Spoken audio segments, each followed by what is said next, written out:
자, 일본의 경우를 하나 좀 말씀을 좀 드릴게요. 여기도 이제 제가 뭘 할 때 한 30년은 걸린다는 걸 얘기를 좀 사례를 보여주려는 거예요. 30년 정도 지나니까 이 일본의 마쓰시다 정경숙이라고 있습니다. 이게 1979년도에 만들어지거든요. 30년 정도 지나니까 일본에서 총리가 나와요. 근데 마쓰시다 정경숙이라는 것이 만들어진 계기가 뭐냐면 21세기 일본을 이끌고 갈 인재를 키워야 되겠다. 그래서 만든 게 마쓰시다 정경숙인데, 일본을 이끌고 갈 인재가 바로 나오질 않아요. 거기에서 교육을 한 3년에서 4년을 시키거든요. 그래가지고 이 사람들이 나온 다음에 졸업하고 그런 다음에 한 30년 정도 일하니까 거기서 총리가 나왔어요. 그런데 사실은 우리가 아까 제가 계속 국가 주변을 둘러싼 환경을 말씀드리고 있는 겁니다. 아까는 저기 한반도 주변을 둘러싸가지고 계속적으로 이 열정 같은 냉전이 이렇게 벌어지고 있는 거 하나 보여드렸고, 일본은 우리들한테 있어가지고 굉장히 큰 하나의 우리나라를 위협하는 변수 중에 하나인데, 일본이 그동안에 있어서 굉장히 헤맸던 이유 중에 하나가 뭐였냐면 지도자가 없었다는 거예요. 근데 그 지도자들이 이제 나오기 시작했다는 겁니다. 그렇게 되고 더 중요한 건 뭐냐면은 이 노다란 사람보다도 더 중요한 게 요 뒤에 사람들이 좋은 사람들이 많이 있다는 거예요. 그 사람들이 되게 마쓰시다 정경숙에서 배출한 사람들입니다. 그럼 우리는 그걸 눈여겨봐야 돼요. 일본이 대지진이 일어나고 그래가지고 굉장히 힘들지만은 많은 나라 사람들이 했던 얘기는 뭐냐면은 일본은 그래도 간다. 왜? 국민들이 똑똑하기 때문에, 국민들이 질서를 지키기 때문에. 저 사람들한테는 우수한 지도자가 필요한데, 그러면은 정말 용이 날개를 단 건데, 그게 그 가능성들이 지금 나타나고 있어요. 우리는 그러한 일본의 흐름에 대해서, 움직임에 대해서 알고 있어야 돼요. 그러지 않게 되면은 우리들이 아무리 노력을 해도 저거에 또 막힐 수가 있거든요. 그러면 저쪽의 흐름을 알게 되면 우리가 또 나름대로 대처해 나갈 수가 있겠죠. 자, 저게 있고요. 이 사진, 이게 뭐냐면요. 얼마 전에 어떤 사람이 그 일본을 갔다 와가지고 저 과자를 줬어요. 근데 과자를 보다 보니까 눈에 못 보던 게 있어. 뭔가 봤더니 이게 과자 이름이 이마고꼬까라예요. 뭐냐면 지금 여기에서부터야 과자 이름이. 이게 무슨 소리야? 봤더니 이게 뭐라고 하더니 부흥에 일조하고 싶다. 후코노 일조니 나리따이 해가지고 그 지난번 3월 11일 날 대진이 있었잖아요. 그 대지진 부흥에 일조하고 싶다면서 그 과자 이름을 지금 여기서부터예요. 그런 과자를 만들었어요. 그러니까 일본 사람들을 우리들이 계속 주목해야 된다는 이유가 바로 저런 겁니다. 그러니까 저 사람들은 자기네 국가의 장래와 저 과자 회사라든가 뭐 이 고객들과의 관계를 저런 식으로 해석을 하고 있는 거예요. 저런 사람들이기 때문에 우리가 주목을 해야 되는 겁니다. 자, 중국을 봅시다, 이제. 자, 제가 이제는 여러분들한테 창업하고 취업 얘기를 하고 그러면서 엉뚱하게 좀 국가 얘기를 좀 하고 있죠. 그 이유가 뭐냐면은 여러분들이 국가란 개념을 갖고 있을 때 조직에 대한 어떤 충성과 국가에 대한 충성 이런 것들을 갖고 있을 때 여러분들의 장래가 훨씬 더 빛날 수 있기 때문에 말씀드리는 겁니다. 우리는 그 부분들을 굉장히 잊고 사는데 우리 주변에 있어서의 어떤 움직임들을 보고 그러면서 여러분들이 국가란 개념을 머릿속에 집어넣을 때 여러분들이 아마 새로운 기회들을 찾을 수 있으리라고 합니다. 자, 중국의 강대국 학습인데 요걸 좀 더 봐보죠. 후진타오 제왕학 가리키는 최고 싱크탱크는, 자 보세요. 후진타오 중국 국가주석은 2002년 11월 중국 공산당 총서기로 선출된 바로 다음 달 당 정치국 국원 25명을 상대로 집체학습을 시작했다. 당이 정부를 영도하는 중국의 권력 구조에서 당 총서기는 최고의 권력자다. 전통시대로 치자면 황제의 지위에 오른 바로 다음 달 새로운 황제가 가장 먼저 관심을 둔 것이 바로 학습이었던 것이다. 개개인이 짬을 내 학습하는 것도 어려운데 25명의 정치국원들이 10년간 집체학습을 계속해왔다. 이를 통해 집권층 내부의 컨센서스를 모으고 시대 변화에 적응하는 지혜를 키워왔다. 중국이란 나라가 오늘날 저 G2까지 이렇게 오는 배경에는요, 저는 학습이 있었던 거예요. 그리고 저것도 한두 번 하고 끝낸 게 아니라 10년을 계속해 왔어요. 그리고 저 중앙정치국 상무국은 25명인데 13억 인구를 이끄는 25명입니다. 그 사람들이 보통 바쁜 사람들일까요? 우리 호소대학교 총장님보다 바쁠까요? 덜 바쁠까요? 바쁘겠죠. 뭐 아마 이명박 대통령보다도 바쁠 거예요. 이명박 대통령 모여가지고 저렇게 한 달에 한 번씩 공부했다는 얘기 들어본 적 있어요? 가끔은 해요. 가끔은. 안 하진 않아요. 가끔은 해요. 근데 대개 그때도 이명박 대통령은 말하는 스타일인데 저기는 학습이기 때문에 배우는 스타일이에요. 저걸 10년 동안 해왔다는 거예요.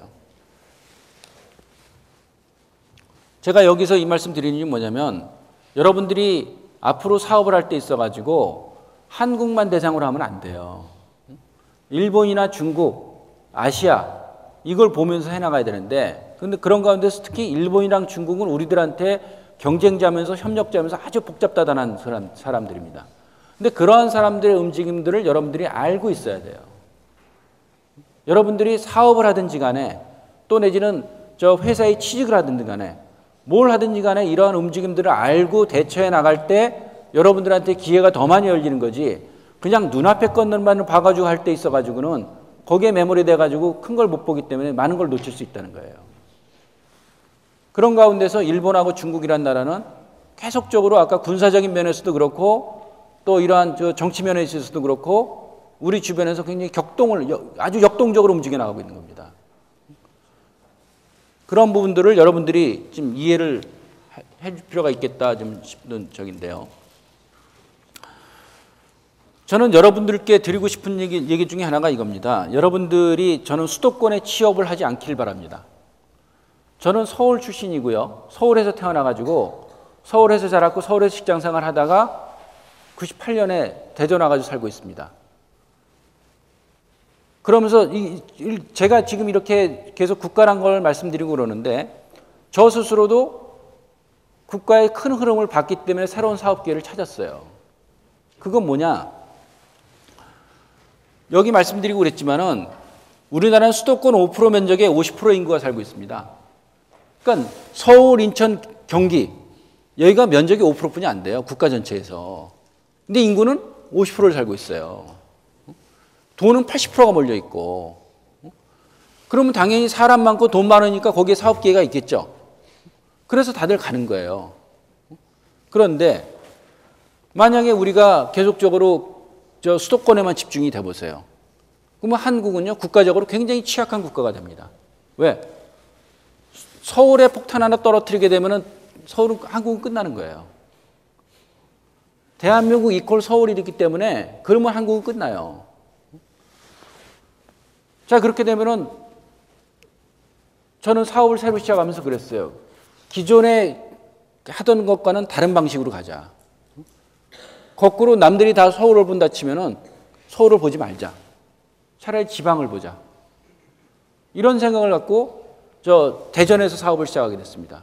그러니까는 큰 흐름을 봤던 거죠. 큰 흐름을 보면서 그 흐름에 편승한 것이 아니라 새로운 흐름을 만들어야 되겠다. 이런 생각을 갖고 대전에서 창업하게 됐습니다. 그래서 여러분들 같은 경우에도 왜 제가 국가란 것들을 얘기하고 그러냐면은 그 흐름들 가운데서 여러분들의 흐름을 찾으세요. 근데 그거는 쉽게 찾아지진 않아요. 적어도 10년, 20년 걸립니다. 제가 회사 생활을 시작한 게 87년이었거든요. 저 창업한 게 2000년이었어요. 그러니까 한 13년 정도는 많은 고민을 하고 많은 여러 가지 모색을 하고 그러면서 찾은 게 이겁니다. 그리고 나서 10년 됐거든요, 지금. 지금에 있어가지고도 대박을 터뜨리는 건 성공하지 못했어요. 그리고 저는 저희 아이템 자체가 대박 터뜨리는 건 아니에요. 그러지만 한 10년 되니까 이제는 뭔가 좀 안정이 됐어요. 뭔가 좀 더 추진해 볼 수 있을 것 같아요. 그래서 항상 그러한 흐름을 보고 또 시간을 장기적인 안목을 갖고 그렇게 해나갈 때 여러분들이 생계형 창업은 안 할 수가 있습니다. 그러지 않게 되면은 당장 나와서 할 게 없다 보니까 생계형 창업을 해야 돼요. 그런 흐름을 인식하지 못하게 되면. 그럼 생계형 창업하게 되면 말씀드렸지만은 실패 확률이 되게 높아요. 자, 그래서 저는 여러분들께 드리고 싶은 말씀이 그거예요. 여러분들 같은 경우에도 이미 만들어진 곳에 가기보다는 만들어지지 않은 곳에 가서 여러분들이 개척을 하십시오. 저는 그거를 봤을 때 수도권이 아니라 지방, 이 천안, 아산 이 근처만 해도 좋은 기업들 굉장히 많습니다. 그리고 더 나아가지고 더 밑에 지방으로도 가세요.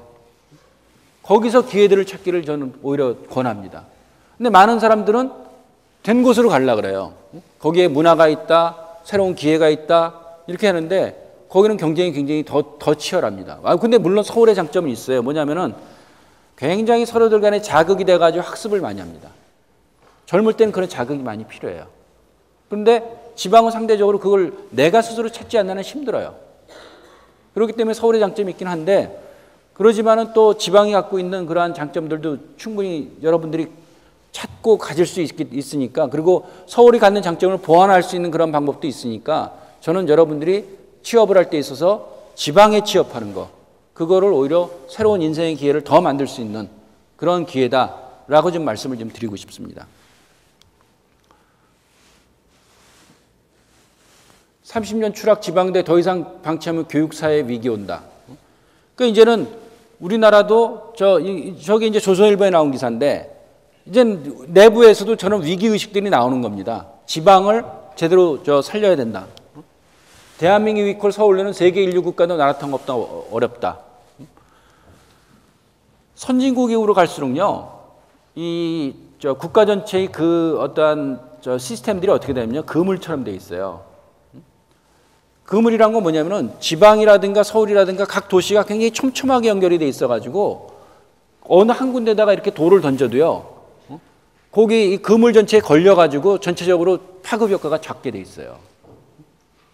그러니까는 가령 독일 같은 경우에 함부르크라든가 베를린 이런 데 폭탄 터뜨려도요, 베른이라든가 다른 도시가 충분히 그걸 버텨낼 수가 있기 때문에 독일은 안전해요.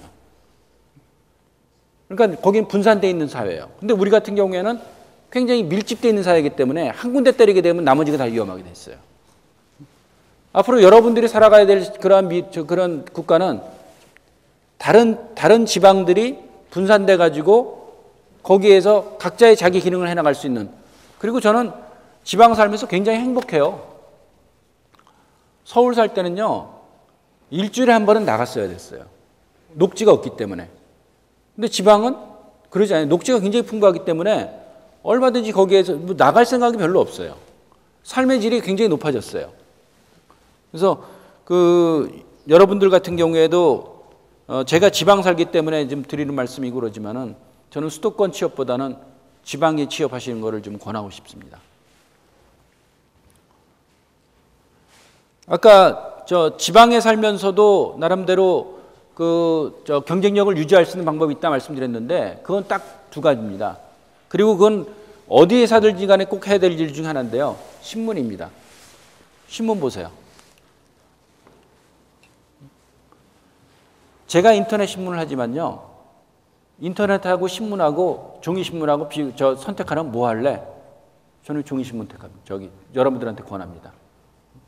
제가 인터넷 신문 하지만 인터넷 신문 권하진 않아요. 둘 중에 하나 한다 치면은 종이신문을 권합니다.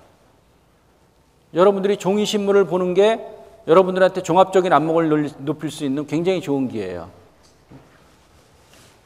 인터넷 신문 같은 경우에는 그냥 자기의 어떠한 보고 싶은 것만 보는 그런 거기 때문에 여러분들한테 큰 메리트 없습니다. 그래서 종이신문을 그래서 신문을 계속 보시라는 말씀을 좀 드리고 싶고, 또 하나는요, 책 보세요. 책을 계속 보십시오. 책에 정말 길이 있습니다.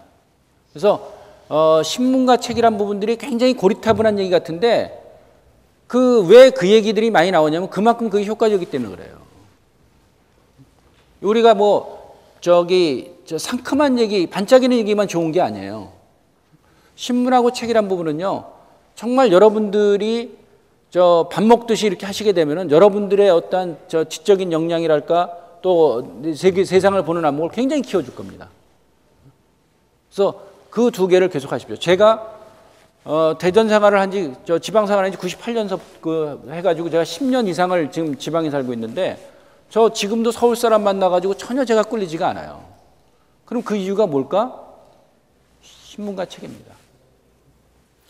오늘 저기 프레젠테이션 하면서 보여줬던 많은 게 신문이잖아요. 신문을 계속 보기 때문에 정보를 계속 입수하고 그걸 정리해놓고 그러니까 경쟁력이 계속 있어요. 그래서 여러분들 같은 경우에도 신문하고 책을 꼭 많이 보실 거를 좀 권합니다. 그 가운데서 이제 정리를 좀 한다 치면은요, 제가 이제 여러분들께 30년 뒤를 좀 내다봤으면 좋겠다 이런 말씀 좀 드렸는데, 우리나라가 지금 이렇게 좋은 시설에서 지낼 수 있고 삶의 질이 굉장히 높아졌는데, 우리가 그리고 굉장히 유구한 역사를 갖고 있다고 얘기를 하지 않습니까? 그럼 그 가운데에서 과연 우리는 세계인으로부터는 어떠한 나름대로의 평가를 갖고 있는가, 이것도 한번 좀 생각해 볼 필요가 있지 않을까 이거죠. 자, 머슬로우의 욕구 5단계라는 게 있습니다. 이 욕구 5단계는 여러분들이 사업할 때도 굉장히 중요해요. 사람들의 니즈를 파악할 수 있는 거기 때문에. 그 머슬로우의 욕구 5단계는 꼭 알아두십시오. 자, 욕구 1단계가 뭡니까? 먼저 먹는 욕구예요. 그러니까 생리적 욕구입니다. 이 먹는 욕구가 해결이 돼줘야 돼요. 아주 그냥 본능에 충실한 거죠. 두 번째 욕구가 뭐냐면 먹는 게 해결이 되고 그러다 보면 두 번째는 뭐냐면 안전 욕구가 나옵니다. 내가 주변으로부터 보호를 받아야 돼요. 주변 환경이 안정이 돼야 돼요. 자, 그렇게 되면 이제 세 번째 욕구가 뭐가 나오냐면요, 남으로부터 인정을 받고 싶어요. 그러니까 먹고 사는 문제가 해결이 되면요, 다른 사람이 날 인정해 주길 바라요. 그리고 우린 동료부터도 쟤는 뭐 좀 됐어, 그리고 인정받고 싶어 하잖아요.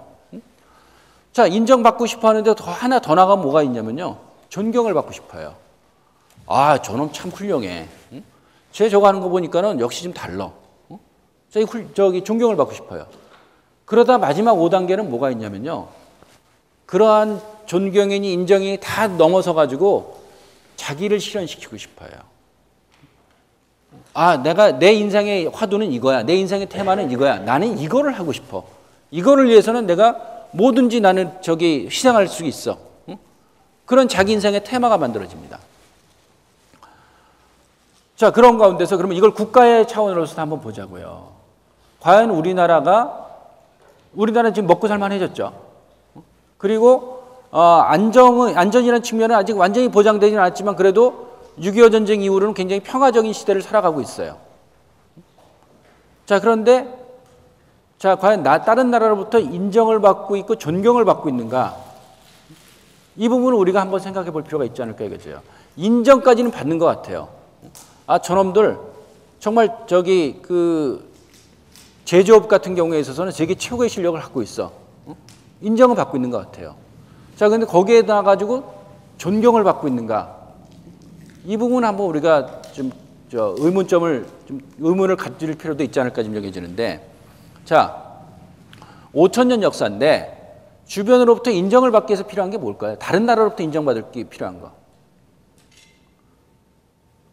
그거는 이웃나라 또는 인류의 삶의 질에 우리가 기여한 게 있어야 되겠죠. 한마디로 이거는 한국에서 만든 거야. 한국 사람들이 이걸 기여했어 라고 사람들이 인정해 줄 만한 게 있어야 되겠죠. 더 나아가 존경을 받지 못한다. 이건 세계 인류의 일원으로서의 그러한 우리들 스스로의 어떤 자긍심의 문제가 있는 거라고 생각합니다. 우리가 자부심을 갖고 있는 사람들이라면은 우리는 이제부터는 뭔가 세계로부터 인정받을 수 있는, 세계로부터 존경받을 수 있는 그런 일들을 해야 되지 않을까. 사업 아이템을 여러분들이 갖는다 치더라도 그런 일들로 해야 되는 겁니다.